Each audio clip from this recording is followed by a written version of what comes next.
আসসালামু আলাইকুম। লিঙ্কন বলছিলাম চায়না থেকে। দীর্ঘদিন চায়নায় থাকি এবং চায়না থেকে টুকটাক ছোটোখাটো ব্যবসা করি, যেটা দিয়ে ভালোই চলতেছি। ইদানিং বেশ কিছু ভাই বোনদের একটা প্রশ্নের উত্তর দেওয়ার জন্য আজকের এই ভিডিওটা করতেছি। আপনারা বলতেছেন যে কিছু কিছু চাইনিজ লোকজন বাংলাদেশে গিয়ে মুসলিম হওয়ার পরে বাংলাদেশের মেয়ে বিয়ে করার পর তারা যখন চায়নাতে আসবে তাদের সংসার টেকে কিনা, বা যারা এখান থেকে গিয়ে অর্থাৎ চায়না থেকে গিয়ে বাংলাদেশে মুসলমান হয় ওরা তো বেসিক্যালি মুসলমান না। যারা মুসলমান আছে তারা খুব কম, তারা হয়তো বা বাংলাদেশে কম যায়, যাওয়ার পর বিয়ে করতে হবে এই জন্য মুসলমান হয়। আর একটা ব্যাপার হচ্ছে তারা বিয়ে করে কিছু গার্মেন্টস শ্রমিককে, কোনো ভালো মেয়েকে তো আর বিয়ে করতে পারে না। তো এই বিয়েটা টেকা মুশকিল হয়ে যায় দু তিনটা কারণে। একটা হচ্ছে অর্থনৈতিক কারণে, একটা হচ্ছে পরিবেশের কারণে, আর একটা হচ্ছে দুইজনের ভাষার একটা অবস্ট্যাকল আছে।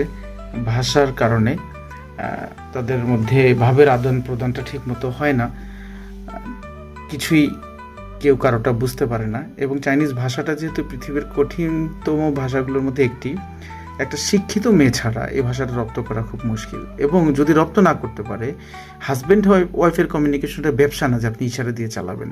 বাচ্চা জন্ম দিবেন, বাচ্চাকে লেখাপড়া করবেন, শ্বশুর শাশুড়ি আছে, এদিকে আবার আপনার মা বাবা আছে, সব মিলে একটা খিচুড়ি তৈরি হয়ে যায়। কেননা ওই চাইনিজটাও তো মূর্খ, আর আপনিও মূর্খ। আপনি চাইনিজ জানেন না, ওই চাইনিজ মূর্খ।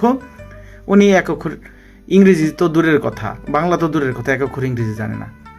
এই কারণে এই ফ্যামিলিগুলো আসার পরে একটা দুটা বাচ্চা হয়, বা কেউ আসার পরেই এটা সংসারটা টেকে না।